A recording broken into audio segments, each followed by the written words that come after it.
Praise Lord, praise Lord, praise Lord, hallelujah, hallelujah, hallelujah. सबको जय मसीह की। परमेश्वर, हमारा परमेश्वर जो सबका परमेश्वर है, वो चेतावनी देता है कि आप और हम परमेश्वर से मांगते समय संसारिक वस्तुएं ना मांगें, पितरताई वाली वस्तुएं मांगें, आत्मिक वस्तुएं मांगें और उनको बेकार न जाने दें। हालेलुया। आज के सुसमाचार के लिए हम भाई बहन मिलकर प्रार्थना करते हैं। हे पिता परमेश्वर, खुदावंद खुदा, हम आपका धन्यवाद करते हैं। आपने एक दिन और जीने के लिए दिया और दिन भर संभाल के रखा, तंदुरुस्ती दी, आशीष दी, बरकत दी। हे प्रभु पितर आत्मा जी, आपका स्वागत करते हैं, आपका धन्यवाद करते हैं, क्योंकि आप ही ने इस वचन को हमारे हृदय में डाला। हम इस बात के लिए आपका हृदय की गहराई से शुक्रिया अदा करते हैं। और रोज की तरह जो आप वचन आप देते हैं, इसलिए हम विनती करते हैं, आप आइए और हमारे मुंह से अपने वचन को आप बोलिए, हमारे होठों को आप इस्तेमाल कीजिए। पितर आत्मा जी, आपका धन्यवाद करते हैं। ये वचन लोगों के हृदय में जाए और उनको सच्चाई मालूम हो जाए, ताकि वो सच्चाई को जानकर इस बात में सहमत हो जाएं कि पिता परमेश्वर यहोवा ही सृष्टि का सृजनहार है और वो जो कहता है वो सत्य कहता है। इसलिए पितर आत्मा जी, ये वचन धरती की छोर तक पहुँचे, लोग सुने, मन फिराएं और यीशु मसीह के गवाह ठहरे। मेरी विनती, मेरी प्रार्थना पिता परमेश्वर यहोवा की वेदी पर पहुँचे, सुने और कबूल करे। यीशु मसीह के नाम से मांगता हूँ, आमीन, आमीन। सुनिए, हम आपको ये बात इसलिए कहते हैं कि हर एक वचन सबसे ज़्यादा पवित्र है, सबसे ज़्यादा। क्यों? आपने यूहन्ना की अंजील में पढ़ा है, आदि में वचन था, वचन परमेश्वर के संग था, वचन ही परमेश्वर था। इसलिए जो खुद ही परमेश्वर है वो हमेशा शुद्ध और पाक और पवित्र हमेशा होता है। और ये वचन वो मोती है जो हमारे हृदय में आकर गड़ जाता है। केवल एक मोती की माला ही हमारी जीवन भर की जो सच्चाई है उसको वो अपने साथ मिलाती जाती है और सारी बुराई को वो नाश करती जाती है। Hallelujah, praise Lord. सुनिए, हम हमेशा परमेश्वर से मांगते हैं, परमेश्वर मेरे काम काज में बरकत दे, आशीष दे, मेरी गाड़ी में तेल भरा दे, मेरे घर में 20-25 किराएदार आ जाएं, चाहे कमरा हो या ना हो। हे प्रभु, हे यहोवा, मेरे बच्चे पढ़ लिख कर बाहर फॉरेन कंट्रियों में चले जाएं, चाहे वो वापस आएं या ना आएं, चाहे वो आपकी या हमारी बात पूछें या ना पूछें। हे प्रभु, हमको बढ़िया गाड़ी दे, चाहे उसमें तेल हो या ना हो, हमको चलानी आती हो या ना हो। ऐसी बातें ये बरकत या आशीष नहीं होती। ये आपके लिए वो झंझट होता है जो परमेश्वर की ओर से नहीं, उस हाकिम की ओर से जो संसार का हाकिम है, प्रधान बना हुआ है। समझ गए मेरी बात? इसलिए आप इस बात को ध्यान रखिए कि परमेश्वर से वो ही वस्तुएं मांगिए जो आत्मिक हों,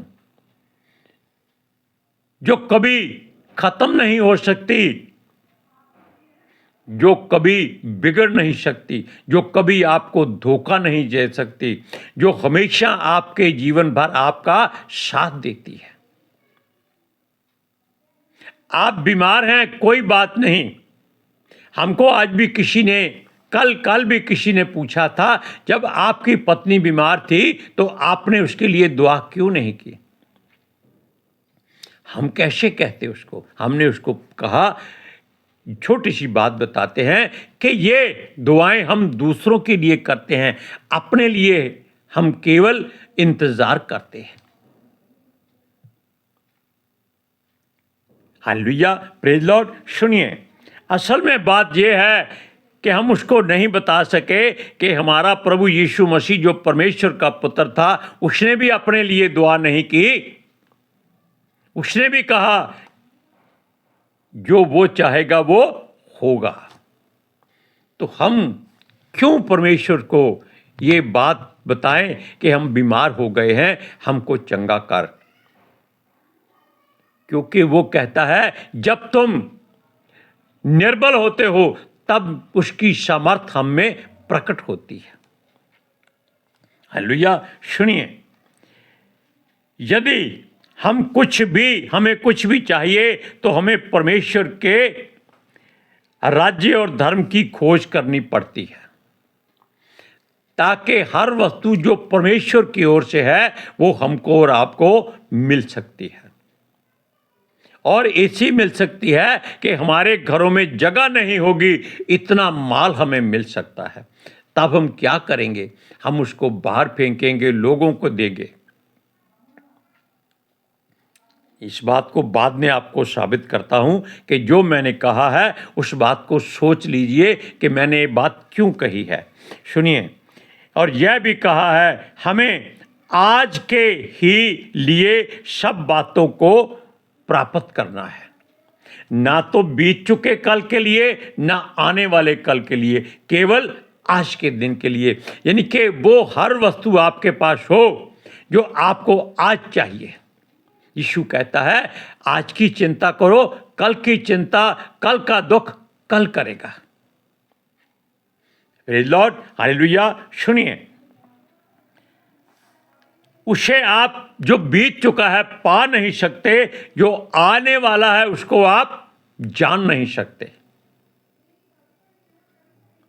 जो आज आपके पास है उसको आप पाना नहीं चाहते। Hallelujah, praise Lord. इन बातों को आप बड़ी सादगी से इधर से सुनकर इधर से निकाल मत दीजिएगा। इनको इधर से सुनकर इधर ले आके आइएगा। इधर से वो आपकी शुद्धता को बरकरार रखेगी और आपकी बुराई आपके मुंह से बाहर निकल जाएगी। यीशु मसीह ने क्या कहा था कि कुछ भी खाने से बुराई नहीं आती। बुराई कैसे आती है? जो हमारे हृदय से बाहर निकलता है। सुनिए, हमारा प्रभु यही चाहता है कि हम आने वाले समय में जो पिता के हाथ में है उसको नजरअंदाज ना करें, फिर भी अपने मन में ये भरोसा और संतुष्टि रखें, इंतजार करें कि हमारा प्रभु हमारे लिए बहुत कुछ करता है और करेगा, और वो सचमुच करना चाहता है। यीशु मसीह ने क्या कहा था? यूहन्ना की इंजील उसके 14 अध्याय में वो कहता है मैं पिता के पास जाता हूं ताकि तुम्हारे लिए घर तैयार करूं, क्योंकि मेरे पिता के पास रहने के बहुत स्थान हैं। अब उसका आप जान लीजिए कि उसने आपसे क्या कहा है, क्योंकि वो चाहता भी है कि हम उसके संग रहें, उसके साथ रहें। इसीलिए आप संसारिक वस्तुओं के बजाय आत्मिक वस्तुएं मांगिए। हमारी हर जरूरत को बेशक वो जानता है और पूरा करने का वादा भी करता है। जो आज के लिए ही, खास तौर पर अपने लिए ही सोचें कि आज प्रभु हमको अच्छा भोजन देना, अच्छे वचनों से हमारी हृदय की जो गहराई है उसको भर देना। हम आपसे कई बार बता चुके हैं कि हम अपने गांव के लोगों के लिए एक दो दुआ करते हैं कि हे पिता, इस गांव का हर बशर आपके सामने घुटना टेके और अपनी जुबान से आपका अंगीकार करे। और साथ में एक बात और कहते हैं, हे परमेश्वर, हे खुदा, हमको छोड़कर इन सबको करोड़पति कर दे। आप कहेंगे भाई आपको जरूरत नहीं है? क्यों कहते हैं? ताकि जहां इनका धन हो वहां इनका मन हो। और हम पहले ही परमेश्वर के आत्मिक धन से अरबपति और खरबपति हैं, हम क्यों करोड़पति बने? हालेलुया। अब आप इस बात को ध्यान से सोच लीजिए।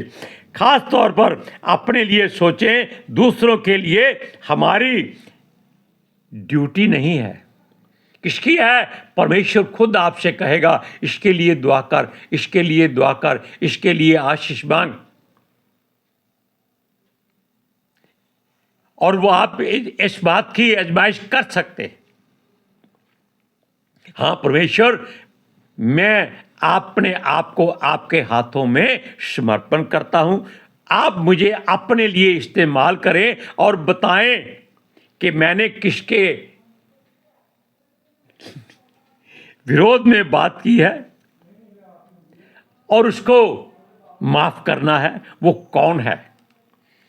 या किसी ने मेरे विरोध में बात की है, उसको छोड़ देना है। हालेलुया। अब भी सोचिए, परमेश्वर जो हम सबको देगा वो दूसरों को भी वही देता है, इसलिए आप चिंता ना करें। वो अच्छे और बुरे दोनों पर एक जैसा मेघ बरसाता है, एक जैसी सूर्य की धूप देता है, एक जैसी आंधी चलाता है और एक जैसी ही आशीषें भी देता है। लेकिन जहां उसकी जरूरत नहीं होती वो आशीष परमेश्वर के पास वापस चली जाती है।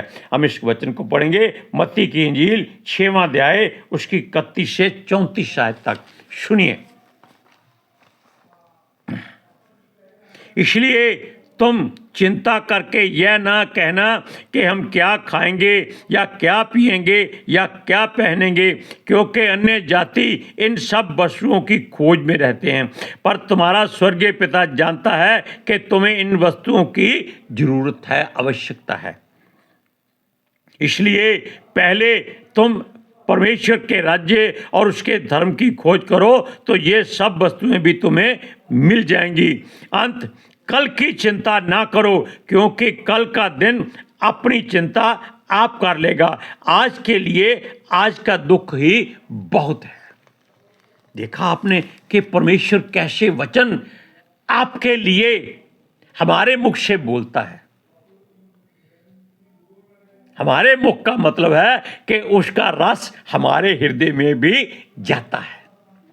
अब आप और बात सोचिए, सुनिए।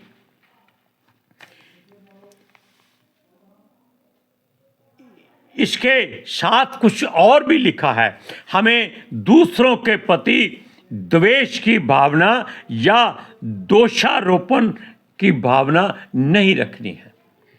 यानी कि दूसरों पर इल्जाम लगाना गलत है। किसी पर भी चाहे वो दोषी क्यों ना हो, आप उसकी ओर उंगली मत कीजिएगा। आपने उंगली की 3 उंगलियां यानी कि 3 गुना आप दोषी हो जाएंगे और फिर क्या होगा? पिस्तौल बन जाएगी। अंगूठा आपकी ओर ऐसे करेगा और आपकी उंगलियों से गोली नहीं चल सकती। हालेलुया। सुनिए, यदि हम ऐसा करते हैं, वैसे ही लोगों के बारे में कहते हैं, अरे भाई फलाना मसीह गलत है, फलाना पास्टर गलत है, या फलाना विश्वासी गलत है, ये वो करता है या ये करता है। ऐसी ऐसी बातें बिना वजह हम कर देते हैं। उसके लिए सजा बहुत है, ध्यान रखना। इन बातों को हमेशा सोच समझ कर ही अपने मुख से निकालना, क्योंकि वचन कहता है कि तेरे मुख के वचनों में ही जीवन और मृत्यु दोनों है। जो आप बोलते हैं, जो आप सोचते हैं, वो होगा ही होगा। सुनिए, तब हम न्यायी बन जाते हैं और अपने आप को निर्दोष ठहरा देते हैं। भाई मैं तो ऐसा नहीं करता, मैं तो परमेश्वर का सेवक हूं, दास हूं, नौकर हूँ, बाहर जाके क्या कहते हैं, मेरे जैसा प्रचार कोई नहीं करता। क्या हो गया? अपने आप को दोषी क्यों बनाते हो? दूसरों पर उंगली क्यों उठाते हो? अपने गिरेबान में झांक कर देखो, आप कैसे लोगों को सताते हो। Hallelujah, praise Lord. सुनिए, यह सबसे बुरी बात है। हमें इस दोष की भावना से दूर रहना है। किसी के प्रति भी हमें दोष रोपण नहीं करना है। हालेलुया। सुनिए, यदि हम न्याय करते हैं तो भूल जाते हैं कि हमारा खुदा, हमारा परमेश्वर, हमारा सर्वशक्तिमान यहोवा जो सच्चा और न्यायी है, जिसने हमें सब कुछ दिया है, वो हमारा न्याय भी वैसे ही करेगा जैसे हम दूसरों का कर देते हैं। इस बात के लिए एक वचन पढ़िए, मत्ती की इंजील 7वां अध्याय उसकी 1 और 2 आयत में। दोष मत लगाओ कि तुम पर भी दोष ना लगाया जाए, क्योंकि जिस प्रकार हम दोष लगाते हैं उसी प्रकार तुम पर भी दोष लगाया जाएगा। और जिस नाप से तुम नापते हो उसी नाप से तुम्हारे लिए भी नापा जाएगा। एक गरीब आदमी किसी दुकानदार के पास गया, भाई हमने ये सामान बनाया है, हम आपको बेचना चाहते हैं, आप जो भाव मोल देंगे हमें मंजूर है। उसने कहा ठीक है। उसने तकली तराजू में रखा, तोला और बोला ये लीजिए 10 रुपये। उसने 10 रुपये लिए, धन्यवाद किया और घर में आ गए। लेकिन वो भूल गए कि उनसे कुछ लेना था। वो वापस आए, उन्होंने 10 रुपये का अपना कोई सामान लिया और फिर अपने घर आ गए। फिर दूसरे दिन गए कि भाई हमने एक सामान और बनाया है, ये भी ले लो और इसके बदले में हमें वही कल का सामान दे दो। तो दुकानदार ने क्या किया कि देखते हैं अभी तोल में ये कितना होना चाहिए। जितना इसने कहा है उसने तोला तो ये कम निकला। उसने कहा भी ये कम है। उसने कहा जी हमारे पास तराजू नहीं है, जो सामान आप देते हैं हम उसको एक तरफ रख देते हैं, दूसरी तरफ अपना सामान रख देते हैं, बराबर करके आपको दे देते हैं। कितना लज्जित हुआ होगा वो। सुनिए, बात यह है कि मसीह विरोधी जो लोग हैं उनसे बहसबाजी कभी मत करना। अब आपको इसी वचन के बारे में जो हमने पहले बोला था कि परमेश्वर का वचन सच्चे मोती से कीमती है। प्रभु ने आपका हर वक्त ठहराया हुआ है, अर्थात परमेश्वर के मोतियों जैसे पवित्र वचनों के आपको भंडारी बनाया हुआ है। वचन बहुत कीमती होता है और उनकी मर्यादा को पूरा करने वाले उन मोतियों को जो पवित्र हैं अपने मुंह से बोलकर अपने हृदय में भरते जाते हैं, दूसरों के कानों में भी भरते जाते हैं। लेकिन हमने पहले बताया कि गैर मसीही लोगों से जो वाद विवाद करते हैं नहीं करना। सुनिए, क्योंकि ये अपने मुंह से अगर हम मोती खा चुके हैं तो व्यर्थ बात ना करें और ना ही विरोधी को अपने मुख से वो अच्छे वचन सुनाएं, ताकि ऐसा ना हो वो क्रोध में आकर आपको बुरा भला कह दे। जैसे बंदर क्या जाने अदरक का स्वाद। और दूसरी बात वो कहता है वो इन वचनों को सुनना पसंद नहीं करेंगे, आपका बुरा चाहेंगे, आपकी भलाई के लिए कुछ नहीं कर सकते, वो आपका हुलिया बिगाड़ देंगे। इसके लिए एक बड़ा खास वचन परमेश्वर ने लिखा है कि मनुष्य इसको वही पचा सकता है जो परमेश्वर की ओर से चुना गया है। लेकिन जो लोग ऐसे लोग हैं वचनों को मोती समझकर चबा नहीं सकते, वो आपका हुलिया टाइट कर देंगे। इसके लिए हम आपके सामने एक वचन पढ़ते हैं, मत्ती की इंजील 7वां अध्याय उसका 6वां वचन। बड़े ध्यान से और आकर्षित होकर सुनिएगा। पवित्र वस्तु कुत्तों को ना दो और अपने मोती सूरों के आगे मत डालो, ऐसा ना हो कि वे उन्हें पैरों तले रौंदें और पलटकर तुमको फाड़ डालें। अब आप जान गए कि ये मोती बेकार फेंकने के लिए नहीं है। हालेलुया। अब हम भाई बहन मिलकर प्रार्थना करेंगे। हे पिता परमेश्वर, खुदावंद खुदा, आपने रोज की तरह जो वचन हमें दिया वो हमने आपके लोगों तक पहुंचा दिया है, ताकि आप लोग के लोग सुने और धरती की छोर तक इन वचनों को फैलाएं और अपने हृदय में भी इनको बीज की तरह बो दें, ताकि ये 30 गुना 60 गुना और 100 गुना फल लाएं। ये सच्चाई को जाने और सच्चाई इनको आज़ाद करे। पितर आत्मा जी, हर इंसान इन वचनों को अपने हृदय में भरे और परमेश्वर की निगाह में वो अच्छा और सही व्यक्ति बन जाए। मेरी विनती, मेरी प्रार्थना यीशु मसीह के नाम से मांगते हैं, सुनो और कबूल करो। आमीन आमीन। Praise Lord. हालेलुया। सबको जय मसीह की।